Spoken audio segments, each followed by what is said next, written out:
Hi everyone, it is me, your creative mentor, Lauren, and this week starts a new month.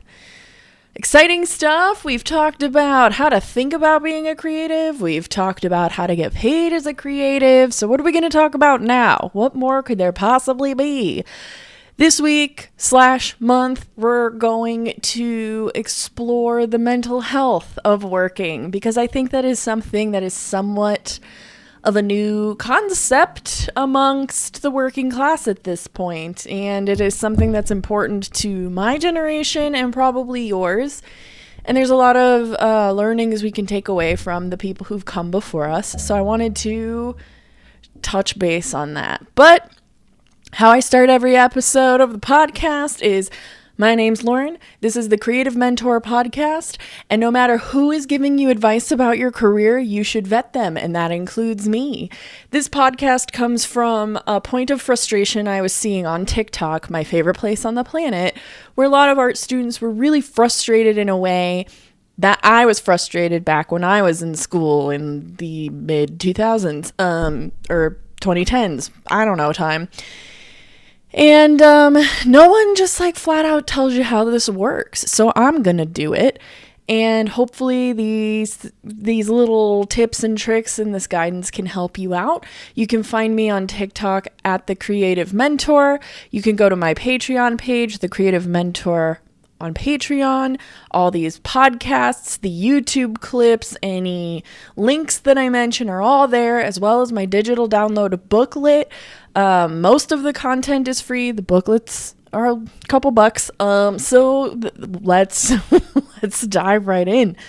I feel like I haven't done this in a while. Normally I'll record like 2 of these in a day, and I've taken some time off, honestly, to deeply consider a lot of the content I'm going to talk about this week.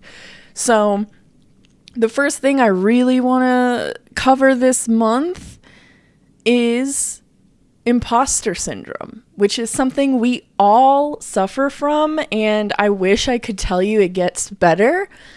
But it doesn't. It just changes because as we evolve in our careers or evolve in our businesses or evolve in our skill sets, in our artwork, we're always going to compare ourselves to the person next to us because that's the nature of the internet, and that's because so much is available to us. So let's keep it a little bit simple here. What is imposter syndrome? It's essentially, in a nutshell, lack of self-confidence. It's feeling inadequate. It's feeling anxiety and self-doubt and distrust of your own ability. And it's negative self-talk, dwelling on the past, reading things in your nasty tone of voice that other people write, like in emails and stuff. And it just makes you feel like you don't deserve where you are. And it's a really tricky thing to kind of overcome because it's essentially like, hey, just get over it, which isn't productive advice. So I kind of wanted to really talk about it because I've definitely felt imposter syndrome. I mean, I went to school for fine art. I majored in sculpture, and I've never taken a graphic design class, but I am a graphic designer on one of the most celebrated teams in my company, and like, who the hell am I? And so, you know, it's something we all face at one point or another. And in my career, at least, what I have found is you're only as good as your context. And so I think a major way to help battle imposter syndrome is to not put yourself through the unspoken in your mind. I'm going to prove myself. I'm going to do the most. I hope I'm doing good enough. I'm not doing good enough. I have to work harder. I have to work after hours and longer, and I have to perfect this or I don't deserve it. That is not true. And I cannot tell you how many times I've seen baby designers sitting next to me at my desk doing this, obsessing and worrying and working, frankly, way too hard to like get something right because it's the imposter syndrome in their mind. And whether you're promoted or you inherit a team, or you're a little out of your depth at a job, instead of viewing that as I'm a fraud and I don't belong here, we need to start framing in our mind that being uncomfortable is a good thing for your growth. And if you don't think you can do this, you have space to grow into, and that's not a bad thing. I had a creative director tell me once that if you don't feel like you're pushing the walls out to fill into a room, you're not in the right place. Meaning, if you're growing and growing and the room is getting smaller and smaller, you're not uncomfortable in a productive way. And you're just going to become complacent, and you're one of two people. You enjoy being comfortable and complacent, and there is nothing wrong with that. Or you get bored and uninspired and all of that. And that's fine. You just move on to whatever that looks like, or you create whatever that looks like next. So it's okay if you're a little out of your depth. It gives you an opportunity to rise to an occasion, and depending on what environment you want to be doing creative work in, that's not a bad thing. And so when we're talking about imposter syndrome, I come on here by myself and I just talk for like 30 minutes straight. But I'm going to be honest with you. When I started this like 2 months ago, my coworkers were like hyping the shit out of me. And a lot of them listened to this. So, hey guys, what's up? It was so scary. It was so scary to know that my coworkers were listening to this podcast, because I literally work with them. And for the whole first like 3 episodes in my head, I was like, I don't know what I'm talking about. Who am I to talk about this? Why, do I think I can do this? Everyone's going to tell me I'm a fraud. Everyone's going to tell me I don't know what I'm talking about. But hey, 1, that hasn't happened.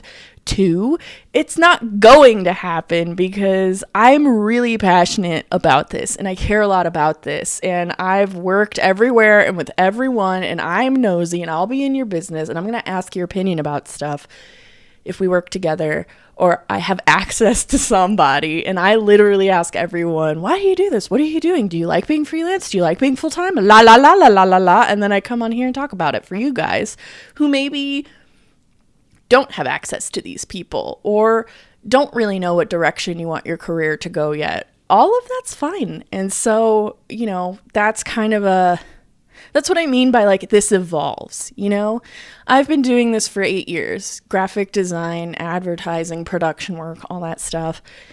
And I'm really passionate about teaching people about this stuff. So how am I not an authority? This podcast literally came out of a curriculum I wrote for a mentorship program with the AIGA here in Chicago. So it's a little bit silly when you pull yourself out of your own head and you look at your context. And the context is, I was meeting a lot of other creative professionals who were impressed I was talking about this, because literally nobody does.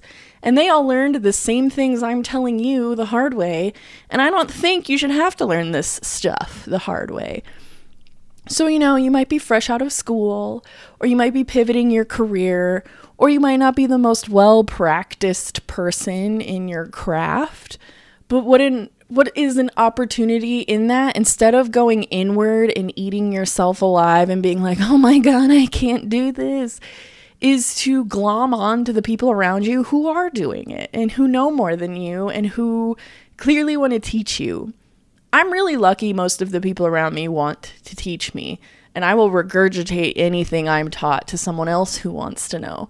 And I really think creatives in particular, we understand that, and we have this unspoken community about it where we'll just show you guys anything. There's no such thing as a stupid question, because we all had the same dumb question at some point. And so I think imposter syndrome can lead to a lot of really unhealthy working habits. And one of those I kind of already touched on is doing things because you feel like you have to prove yourself. And if you're in an environment that makes you prove yourself to these extents, I'm just going to tell you now, it is not a healthy environment. There is a difference between being competitive for a good idea and pitting people against each other for a good idea. And thankfully, I've never worked in such a toxic environment like that. But if your job is keeping you up at night and your company culture is giving you anxiety and it's agony to show up every day, that is not how working goes. And I think that a lot of people who get their first design job just feel like, oh, I should be so lucky. I'm going to just prove myself, and I'm going to make myself sick over it. Half of that is in your own head, and I'm definitely guilty of this. And the other half is no one should be asking you to do that. These days, companies that are going to survive and take on creative workers or be design-led or whatever they're doing need to have a competitive benefits package for people. And one of those is a work-life balance. And, you know, if you've ever watched Mad Men or whatever, those people like live at their office and they have a lot of really unhealthy habits for it. That doesn't exist. And you get to draw your boundaries. And we're going to talk a little more about boundaries later this month. But I think people will really underestimate how you can work with your own boundaries in your working environment to get all of your work done, but not have to sacrifice like time with your family or time by yourself or traveling or any of that stuff. All of that, like your job, it can be your life because design and art and photography and whatever is your life. That's why we choose to work in capitalism. But it's not something that should be like making you need to go to therapy. I know so many workers personally because I've worked with them where we've worked in environments where at the end it's like being in a bad relationship. Like you have to redraw your boundaries. You have like weird boss PTSD because you were micromanaged or your good ideas were belittled or shot down or whatever. There's a difference between critique in your group and like just being awful. And these are things that contribute to imposter syndrome because you are only as good as your context. And if your context is looking at like Steve Jobs at Apple and being like, wow, I can't amount to that at my job. Like, is that realistic? Do you work at Apple? Like most of the time from a design standpoint, the answer is no. So, like, what are you worried about? How do you evolve ideas and how do you evolve yourself as a designer and a worker within your context? And, you know, you should be able to see yourself getting better at your job and you should be able to see the opportunities to learn more. And I also think a part of imposter syndrome, as it pertains to working, I think it comes from the fact that, creative teams, whatever that looks like, they're really abstract and they're more people like oriented, and like how you measure work and how the process works is a lot messier than other jobs you may have had. And so finding a workflow that works for you to get your work done and to work with your team, etc., and going through growing pains in your company and all of those good things, it's a lot more on you. And I think people wait for people to tell them what to do. And in the creative world, to be really honest with you, it's not going to happen. You have to just decide. And if you get slapped on the wrist for a decision, big deal. You're probably not going to get fired over it. So instead of fretting about something, just literally try your best. And someone who is supposed to be a good teacher to you or someone who's your teammate will like circle back around and help you out. And I just think nobody tells you that in school. And no one goes, oh, hey, is this your first job? This is how it works. And I think that's why imposter syndrome stays with everybody at all functions of their career. You might be super confident being a designer, and then all of a sudden you're promoted to senior designer and you have direct reports, and you're just like, I don't know. I've never managed a team before. I've just been me. I don't know if I could do this. Why can I do this? Why did they pick me to do this? Like, what's going on here? Or maybe you're like me and you bust your ass to get there and you're like, I've got this, but you're still going to have like a learning curve, and you're still going to be in rooms full of people that you're like, I don't know what this like acronym means. I don't know what they're saying. Everyone else seems to know. I don't want to raise my hand. Now I'm really lost. Can I even do this? And it just like creeps back into your ears, and that sucks. And I'm just here to tell you, all of this is a frame of mind, and it's a lot easier said than done. I totally get that. But one of my least favorite art teachers in my entire college career, I so did not enjoy being in this man's class. But he kind of said the best thing ever, and he's just been right. You just have to decide that you want to do this, and you just have to decide that you're good. Because once you just decide that, then the rest kind of comes. And like whatever that journey is to decide this or just start making decisions is how you get there. Like that's the battle, you know, and that's going to look different for everybody. And, you know, finding your own self-confidence to push away imposter syndrome is so difficult. And quite honestly, I don't know if there's anyone on the planet who could tell you how to get there. But what I did, to try to battle my imposter syndrome is trust myself. And how I got to this place where I could trust myself as a person and as a creative is I just like looked at my past. I'm almost 30. And when I was 25, I had 25 years behind me, you know? And so you just look at your past, because you might have been reacting to life and not like moving through it intentionally. I think a lot of us just kind of like show up and look behind us and go, wow, a lot happened. And like, what's true? Like, what's true about you? What's true about me is, for the most part, I have done everything I said out loud to someone I was going to do. So if I say something, I know that I mean it. And I have gone through some shit, man. We all have. We all have that 1, 2, maybe 3 experiences at this point in our life where we're like, wow, that was the hardest thing I've ever had to do. It could be a relationship. It could be a death you had to deal with. It could be like a really shitty betrayal you had to get over. But we've all gone through something in our life where we're like, whoa, that was the hardest thing I've ever had to do. And as you continue through life, more of those will happen. It sucks, but it is true.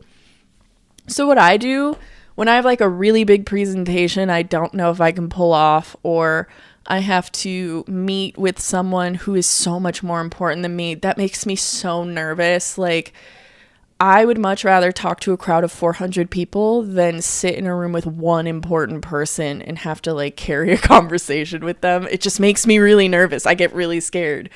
And so when I do have to do that, inevitably, I hype myself up by going into my bathroom and I look at myself in the mirror. This sounds so dorky, but I look at myself in the mirror and I look into my own eyes and I say out loud, you have done this, you have gotten over this, and this shitty thing never stopped you.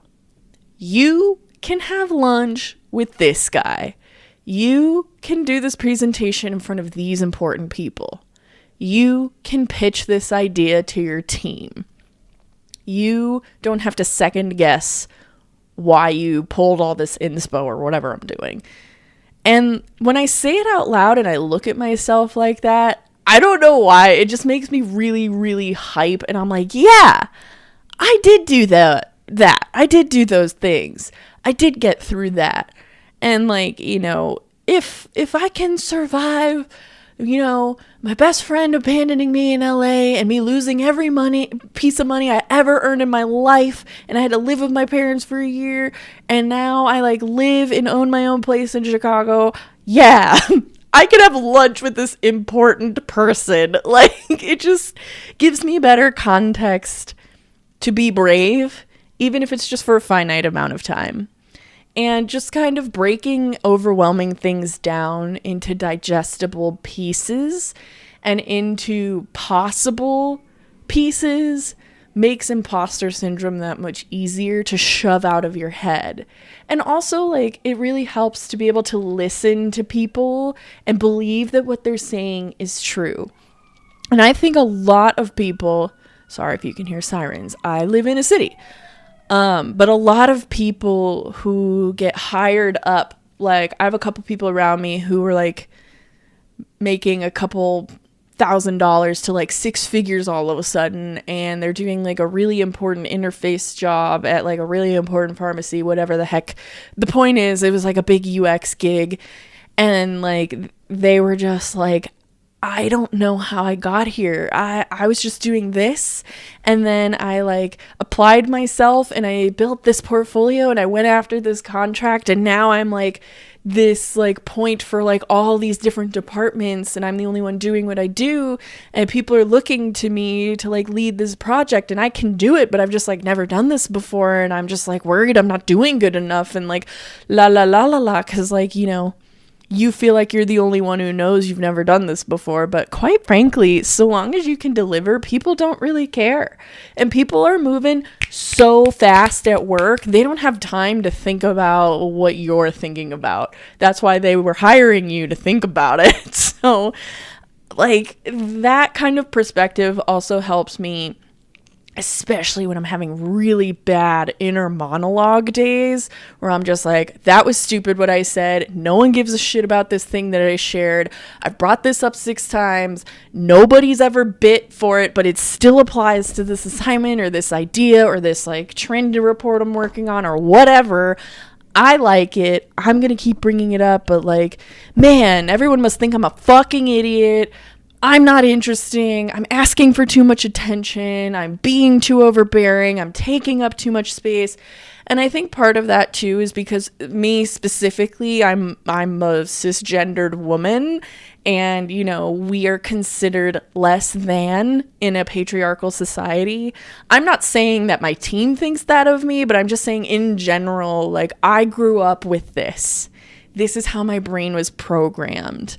And I think that that's also a major factor to my personal imposter syndrome. It's like, I'm not supposed to take up space. I'm supposed to people please. I'm supposed to perform, and I'm supposed to be nice, and I'm supposed to compromise. And it's like, some things you don't, and other things you absolutely do. That's just like working on a team. But when I'm having really bad inner monologue days, I really try to remember my context and be like, you know what? You are the authority of this. You are on this team for a reason.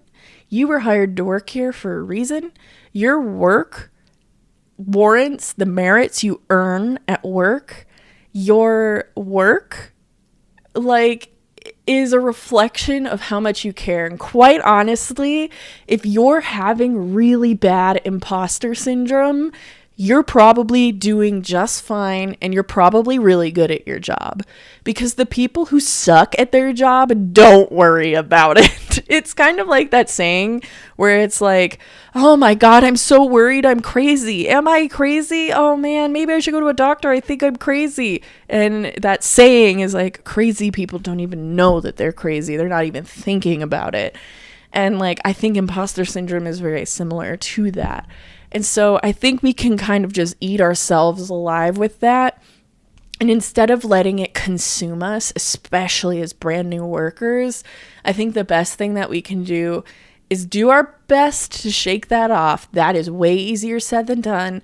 But look at the context around you. And if you're really like having a hard time and you're stuck with it, find somebody around you, on your team, in a community you participate with, on Instagram, anywhere. Find someone that you think is within your league but is better than you, and just start talking to them. Ask them to critique your work.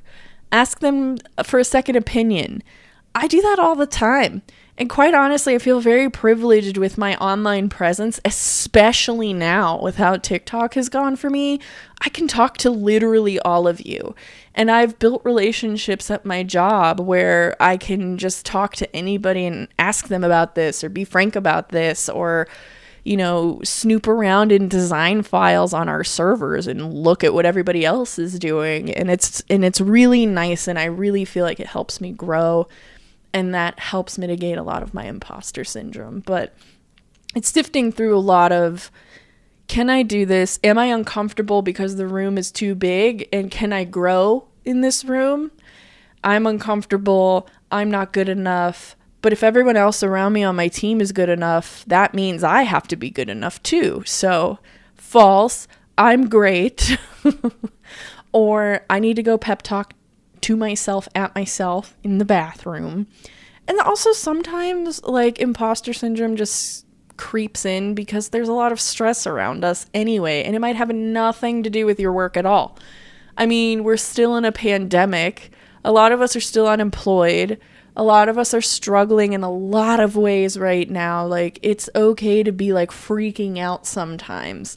The trick is just don't take it out on anybody, you know? So that was a lot more abstract. There's not really a bunch of like reference material I can point you to for this, but I just really wanted to say all of that out loud because I don't think any of us do. And it would be really nice if in art school this was a discussion we could have, you know, because I never had it. And I had to just like fake my way and self-confidence my way through my career, and the way I was raised actually built a skill set for me. I moved around a ton. I had to meet people 100 times over. And, you know, if you're not used to that, this is probably a lot harder, and that's normal, and that's okay. So I just want to tell you, we all experience imposter syndrome. Even the person you look up to, they feel this too. Your boss probably feels this. The guy sitting next to you probably feels this. It is a universal feeling. So if you ever feel like you don't deserve where you are, or you don't have the skill set to be there, remember, someone vetted you and hired you. And also remember, you're sitting next to people who do what you do. They understand you the most. So don't be shy. Just try to frame it out and set yourself up for success. And it's okay if you need to step away from your project for a minute. Being creative isn't necessarily an on and off switch when it comes to working for companies or brands or situations like that. You still wake up, you still got to show up at 9, regardless of how you feel, and what you do with that is kind of up to you. So I hope this was helpful. This concludes the podcast today. Next week, I want to touch more on the weird conundrum of being an artist and being creative in capitalism. It's a hot topic. So we're going to cover that. If you go over to the Patreon, you could actually probably get that episode right now while you're listening to this. I release early access content for people who subscribe for $2 or more. You get the podcast a week early. I have a $7 tier where you can download my workbooks. So every month, at the end of the month, the March month would have just been released. It's the money one. So honestly, that one's probably full of the best stuff. But my workbooks come out on the last day of every month, and you can download them. They're PDFs. They're like workbooks. I try to make them interactive so you can like check off the checklist or type in the thing where I'm like, hey, answer these questions about yourself. And I have interactive links, so they just lead you straight to where I was talking about, because sometimes listening to these podcasts over and over and over to try to remember information is tough. So I try to just consolidate all of that there. And then I have a sticker club option, because I am a creative. And if you follow me on Instagram, which like a third of you do, you can see kind of what I'm working on, what I draw all the time, and I just send out stickers every month to people. And then I have a $20 tier where I can be your personal mentor. We can connect on LinkedIn. We can email each other. I'll read over your resume. I'll review your portfolio for you. If you have more specific goals, like you have a company you like really want to work for, and you needed some like workshopping advice, get at me. Let's do it. So head over to the Creative Mentor Patreon to learn a lot more, and also just everything that I work on. I just post there. So even if you don't have $2, go over there anyway and follow for free, because all of this information shows up in there. And I post all the links and things because, quite honestly, I'm not interested in putting a paywall up. I'm trying to make design and creative industry stuff accessible for everybody. But if you want some little extra work for me, that's all over there. And if you haven't checked out my TikTok, I have a lot more like bite-sized tips on there too. I also am almost 30 and I love that place. I'm on TikTok all the time. I respond to comments on there. I love it. So go check that out if you're a TikTok person. Otherwise, I will talk to you guys all next week when we talk about creativity and capitalism.